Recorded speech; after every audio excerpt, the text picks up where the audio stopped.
We talk a lot about safety here on Breakfast, and I'm very intrigued to talk about two people who are, I suppose, the custodians of safety that is probably the best representative of doing it right in our province at the moment. I'm joined in studio. Thank you so much for joining us, gentlemen. Mo Hendricks is the Safety and Security Manager of Cape Town CCID. Thank you very much for joining us. Good morning. Thank you very much for having me. It's a pleasure to be here. Of course. And Derek Bock is the COO of Refilwe Road Corridor Improvement District. Thank you for joining us, Derek. Thank you. First and foremost, I saw you nodding when I asked if you've taken a gravel route between Joburg and Cape Town. Yes, that's true. I actually did it 2 years ago, and over December, January, I travelled to the Eastern Cape. Fantastic. To East London, and I took the gravel roads there as well. It's amazing. It's beautiful. Get lost. I can only imagine, and absolutely scenic. All right, so that's fantastic to know. However, in our CBDs, we are faced with not as scenic situations. Yeah. But one of the things that we tend to associate with the likes of the improvement districts, of course, is the notion of keeping residents safe, being able to operate your business very well, having visible crime hotspots, and importantly, visible policing. As successful operators of this, can you let us know what you attribute to that success? Mo, we can start with you. Well, thank you. I think, it's all about the space and beautifying the space and identifying what the space requires. And I think it's not just about safety and security that improves the area. I mean, you mentioned about the scenic. I don't know when you've been in Cape Town to see the actual scenes. And next time you're walking around, look up, see the beauty in the buildings and the architecture. It's actually fantastic. Our building owners, our stakeholders, they actually come to the party by improving their buildings all the time. So, it's like if you go into an area where the windows are broken, the area is dirty and uncut, you just get this the uneasy feeling, this feeling of not being safe. But if you walk into an area, it's pristine, it's beautiful, the grass is cut, it's well manicured, your perception changes. So, I mean, nobody knows what the crime sets really are. So it's more about dealing with the perception of people, how you empower those. And definitely, as a SID, we holistically look at it. What the character of the area is, what the complaints, what the crime sets of the area. And then we look at what it requires, from visible policing to urban management, because we manage the spaces between the buildings. Indeed. From cleaning to social development, because a lot of the issues are not solved by policing, but solved by social integration strategies. And then communication as well, by promoting that area. So all of those things culminate into making that area actually better and safer. So, okay, that's very important stuff, the social intervention. I think we do speak about CSID quite often on Cape Talk, but possibly not as much about Refilwe Road corridor improvement. A couple stats here. Your cleaning team collected over 400,000 kilograms of rubbish, and more litter was also picked up by Mold and Power Servers, an NGO partner that you work with. You've issued 2,721 traffic fines, which I imagine not only is a great revenue collection aid, but of course, fair enough, okay, yes. But certainly highlights how law enforcement helps, and you've got a number of social upliftment projects that also saw food parcel distribution. Would you suggest that these are also all these contributing factors, as Mo says, like the beautification, the support socially of the region that help? No, definitely, I agree 100% with Mo. The Belleville-Parow area where the Refilwe Road Corridor Improvement District is situated, I mean, it's a different animal, as I call it. It's the CY. Come to Belleville and see why, as people always say. Yes. I was actually thinking about it this morning. The people in Belleville and Parow are extremely proud of that area. Belleville-Parow will never become a central city, will never become a Claremont. It's a different vibe out there. But it's important, as Mo says, it's not about only safety and security, feet on the ground. What do we do with the 500 odd homeless within the Belleville-Parow area? We have to deal with that. You can't just chase that person away because he doesn't have a place to stay. And people, yes, granted, some of the homeless are definitely involved in crime. Yeah. And that's where the safety security comes in. But it's a holistic approach. Safety, security, and social upliftment. Very important. Yeah, I mean, there's often a commonly held view that the poorer the people are, or the homeless people are who are around, the more likely that you're going to have bad activity. And then as a corollary, Mo, in your area, for example, there's also a widely held, and it may be incorrect, please correct me if I'm wrong, that if we can clear the space of the poor, if we can clear the space, price them out of being able to live here, price out the homeless and put stokes up underneath bridges so they can't sleep here, that it'll be a prettier place. I don't think that's incorrect. And yes, maybe all the homeless people are not involved in crime, but it definitely contributes to social decay. I mean, drinking in public, littering, urinating, all of those things. I can tell you many Russian billionaires who do well, I agree with you. Yeah. And this is why I want to stress also, and I have to say to what Derek also said is that funny enough, I live out in the Paro area for the last 10, 12 years now, and I've seen the improvements on that area. But coming back to the social issues and the living and stuff like that, you know, we also at the CID, we don't think the correct way is to police it away. We believe that you cannot police away poverty. We also don't target specific people. And a lot of people say, yes, the laws are aimed at targeting people. It feels that way. But we target behavior. Yeah. And I'll use that example as what I just mentioned about urinating in public. Do you know I have more stats where we've issued fines of taking action against people for urinating in public from rich, affluent people who come out of clubs than what we do against homeless people. Right. So we don't just target people, we target behavior. And I'm going to give some good examples of what we've done. Like, we had a complaint along Longstreet, and I'm sure this has come up before, aggressive begging, causing many hassles. So what we did is, you can't keep on arresting people and fining people for, trying to maybe get some money for food.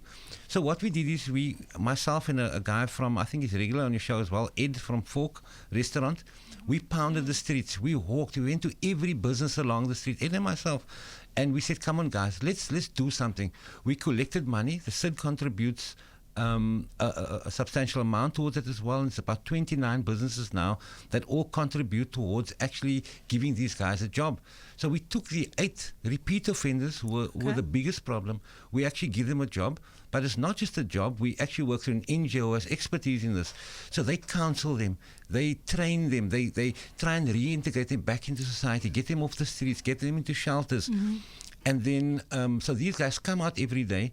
They have counselors that work with him. They wash the windows of the businesses, clean the pillars, clean the pavements. So they contribute. And they've consistently stayed in those roles. And they consistently stayed there. So we're now moving them on to second phase, where we're going to look at getting them permanent jobs at cleaning firms.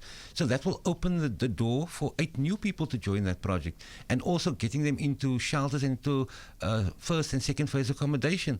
So that's how you turn the tide around against crime, not by just chucking people in jail. So CIDs are very localized, focused spaces, and so it seems as though what you're saying is localized and focused interventions are what are needed, not some sort of blanket policy decision. Is that fair? Yeah, it's true, because, a CID has a specific boundary, and everyone in that boundary, like in Greenpoint, you've got a CID as well, Greenpoint. In that boundary, the businesses pay that additional CID levy. So we've got to spend, the city has policies in place that we have to spend that money, which is right. But I mean, social intervention, in my case, out in Paro Bellville, we have the old saying, just across the railway line, we have very poor areas, Bellville South, and Mo, he knows those areas as well. Netrecht, and poverty is, it's unbelievable. I'm actually getting shivering thinking of the poverty over there. And those people come into Bellville Paro CBDs to beg. So our social team, very active on the ground, my social development manager and her 3 field workers, is to talk to the parents of these kids that come into town and say, listen, you have to look after your kids.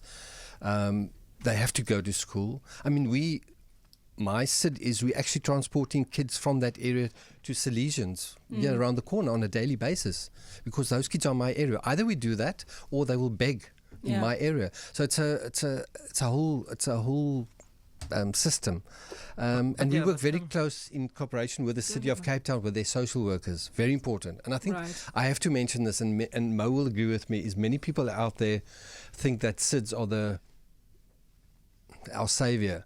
Remember, CIDs are only a top-up service. Right. The primary is still the City of Cape Town and SAPS. We only provide top-up services. That is very important. I want to talk about SAPS's role after the traffic, but go ahead, Mo, you wanted to make a point? Yeah, I wanted to say that, coming back to your original point about specific needs for specific areas, and definitely I think that every CID will have different needs. I mean, like the CID in Muizenberg, their needs will be completely different to the CID in Cape Town. And this is why we do thorough audits of the area, capturing and recording all things that happen. We have systems that every phone call, every incident, everything that we pick up actually gets recorded and gets plotted on a category, and we map them out so we see exactly what's happening where in our areas, and we can actually then put the correct countermeasures in to deal with those sort of issues.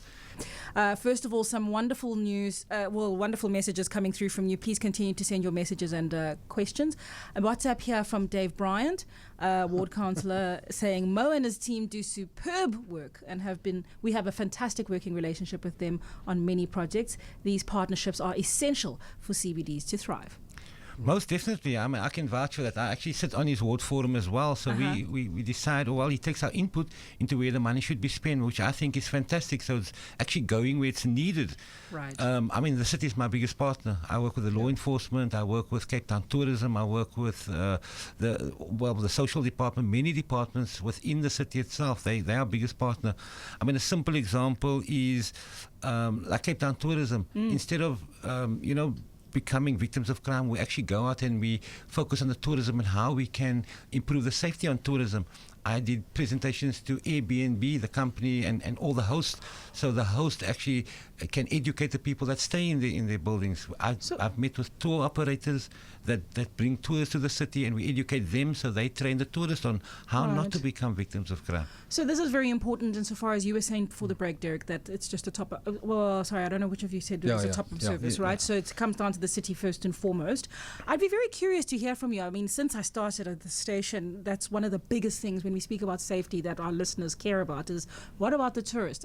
I tend to say what about the residents, but go ahead and tell me with the tourists, what are some of the interventions that are there? I mean, for people who are walking on the mountain and not feeling safe, I know these aren't your areas, but what are some of the interventions that have to do with the SIDS, for example, that you help with beyond the Airbnbs and that apply to inner cities? I mean, one of our hosts was mugged and highlighted a couple of weeks ago in an interview that people get mugged regularly walking through town who have to walk through town on a regular basis. Well, from my side, you see, this is where that difference comes in, where Derek won't have the sort of tourism impact that we have. So we've come up with different strategies. Again, the first one is education. What we've done is we've partnered up with National Tourism and an organization called TTBISA, the Tourism Institute, the Business Institute of South Africa, where National Tourism has sponsored every province a certain amount of tourism ambassadors.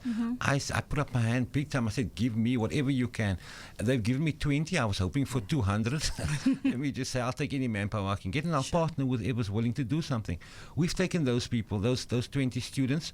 Now you must remember, they were unemployed. So now instead of being looking for other avenues to earn money, they can actually get a job and promote our city. So what I've done is I've taken these 20 students under our wing. We've got a special unit that I deploy them at hotel entrances.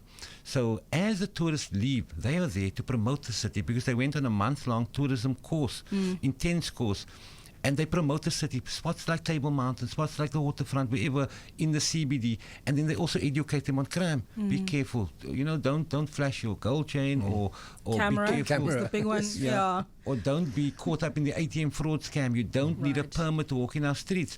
And I met yesterday with one of the hotel managers. He says, Mo, I love it. He says, before the festive season started, we had 1 or 2 incidences.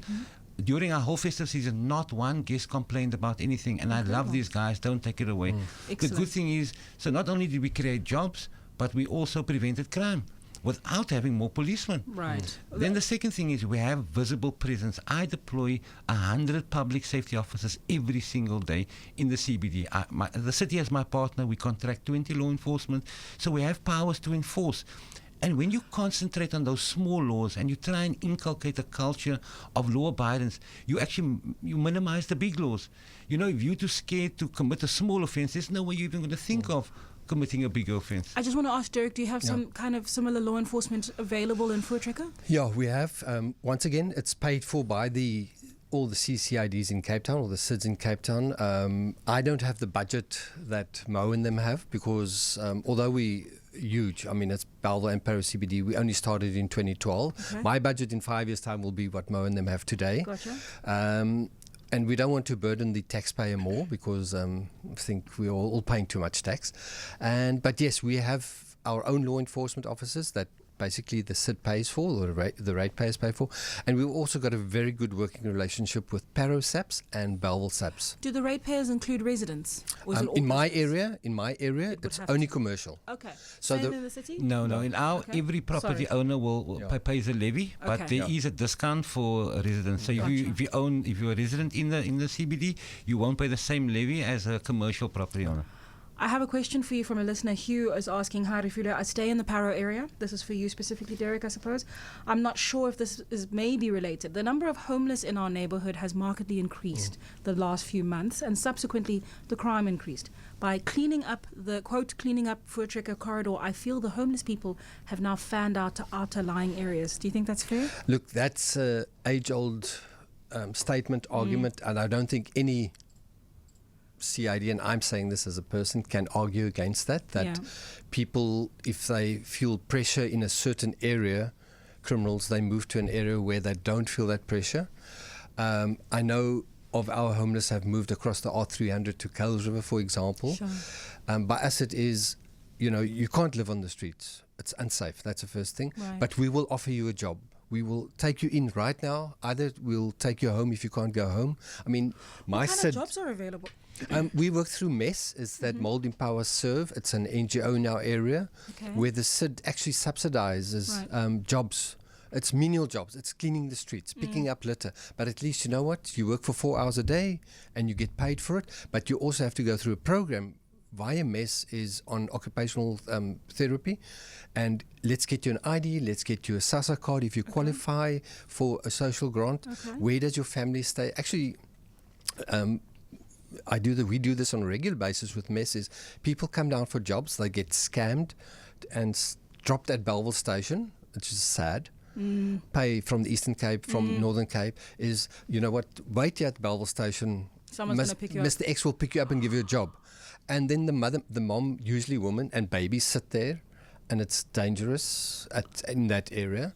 And then we start working with these people, and the SID actually pays for people to go back home. Right. After. It's not After we've established who you are, who you whether or are, not you can, that's the yeah, whole all thing. right. And Yeah. MESS works with them, and we actually, the SID actually pay, and I think in town as well. Yeah, we it's pay called their family, bus. family reunification Yeah. process. Right, yeah. Okay, And yes. we transport to Pretoria, Joburg, all different places. yeah. We do. But we do follow-ups. We make sure that we phone the families over there. Do you want them? Can they come back? Because sometimes maybe the family, for some reason, whatever breakdown, don't want them back.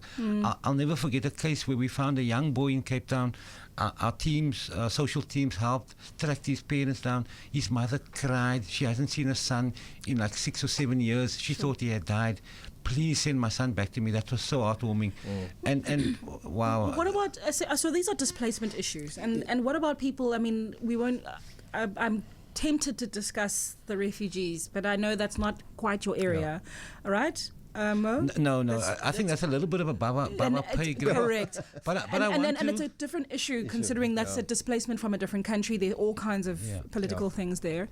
But displacement in general, I mean, they're probably like an intensification of the issue I'm asking about. Like, what about the people who have legitimately come here for opportunity and you're putting them on a bus and sending them back? Yeah, you see, that's the thing. If there is no opportunity, they get the choice. We don't force them. No. They ask us. I would Okay. love to go back home. Okay. Very We don't just important. send people back home Oh, I for see. sending them All right. home. They at their request. But this brings me back to, I think, a previous discussion we had about the primary agencies. Now, Derek mentioned that we're not the primary agency, but we get seen as such because we're so visible, so active. Right. And to a large extent, we are the victims of our own success in that because we're so successful in our areas, the primary agencies have taken that resources there and put them in areas where we are not to capacitate those other areas. Right. So they've become less and less in those areas. And we've now, and as you mentioned, you're asking us these questions, but where are social services? Right. I mean, that's the function of a social service department from on a national and provincial level. Correct. And also the cities also started a social department as well. And we go to the police and we can go to law enforcement and all of those things. And you'll see that in the improvement districts, we don't have those sort of deployments that other areas will have, like the Cape Flats and all of that. They're receiving all the attention. And we've taken this as far as we can. We've gone up to the mayor. I've personally taken the mayor on a walkabout of the city, daytime and nighttime. Are you satisfied with to show them? No, he wasn't satisfied. He said, you know what, you are right. We need to start capacitating our CBDs, because you must remember, we are the rate space. All the money generated, the jobs created in CBDs actually pay for those projects in other areas. As well as nodes. Would you say the same? Very quickly, sorry, Derek. Yeah, no, it's the same, because, I've got exactly the same problem out in the northern areas of Bellville and Parow, is that if you look at our stats for the last year, I mean, for a SID to collect, I think 700,000 kilograms of litter. I always tell people, imagine if the CID wasn't there, 700,000 kilograms of litter will still be on the street. Right. So, and my board is asking big questions to the City of Cape Town and to the councillors, and is where are you? City of Cape Town, where are you in these areas? I think you speak with a united voice that's a conversation we need to take further with the city and social services as well. Thank you so much, gentlemen, for joining us in studio. It's been really eye-opening to understand a little bit more about how you operate your SIDS.